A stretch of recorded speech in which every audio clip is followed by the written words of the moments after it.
आगामी एपिसोड सिद्धू के लिए एक बड़ा भावनात्मक झटका लेकर आएगा क्योंकि स्नेहा की शिकायत के परिणाम उसे लगातार परेशान करते रहेंगे। पुलिस स्टेशन पहुंचकर दुर्गावती सिद्धू को पुलिसकर्मियों द्वारा पीटते देख स्तब्ध रह जाती है। यह दृश्य उसे झकझोर देता है।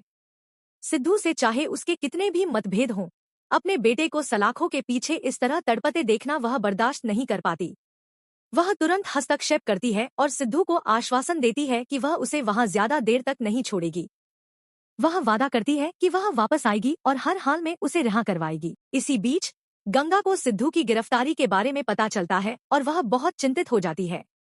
वह स्नेहा को बताती है कि दुर्गावती पंचायत की बैठक में शामिल होने के लिए पहले ही सहमत हो चुकी थी। सिद्धू की गिरफ्तारी के बाद अब सब कुछ बदल सकता है। गंगा को डर है कि स्थिति पूरी तरह से बेकाबू हो सकती है, लेकिन स्नेहा अपने रुख पर अडिग है।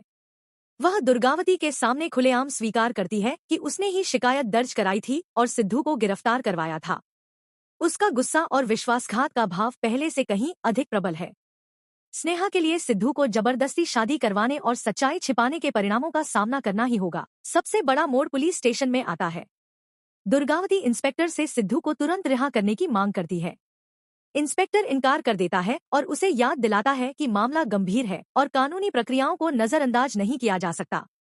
शायद पहली बार दुर्गावती को एहसास होता है कि सिद्धू को बचाने के लिए केवल उसका प्रभाव ही काफी नहीं होगा। तभी तेज बीच में आ जाता है। संकट का फायदा उठाने के लिए हमेशा तैयार रहने वाला तेज दुर्गावती से कहता है कि सिद्धू को जमानत दिलाना आसान नहीं होगा।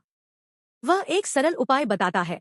अगर स्नेहा अपनी शिकायत वापस ले लेती है तो सिद्धू बहुत जल्दी रिहा हो सकता है। उनके सुझाव से खेल का रुख तुरंत बदल जाता है। अब दुर्गावती के सामने एक कठिन विकल्प है। क्या वह सिद्धू की खातिर अपना अहंकार त्याग कर स्नेहा के पास जाएगी, या स्नेहा के प्रति उसकी नफरत उसे उस स्त्री से मदद मांगने से रोक देगी जो उसके बेटे को बचा सकती है। आगामी ट्रैक में दुर्गावती और स्नेहा एक बार फिर आमने सामने आ सकती हैं। विडंबना यह है कि जिस महिला को दुर्गावती अपनी बहू के रूप में स्वीकार करने से इनकार करती है, वहीं अब सिद्धू की आजादी अपने हाथों में ले सकती है। सबसे बड़ा सवाल यह है कि क्या जेल में सिद्धू की पीड़ा के बारे में जानने के बाद स्नेहा का गुस्सा कम होगा, या फिर वह उसे उसके कर्मों का फल भुगतने पर अडिग रहेगी। वहीं तेज सिद्धू की गिरफ्तारी का इस्तेमाल दोनों परिवारों के बीच और भी गहरी दरार पैदा करने के लिए तैयार दिख रहा है।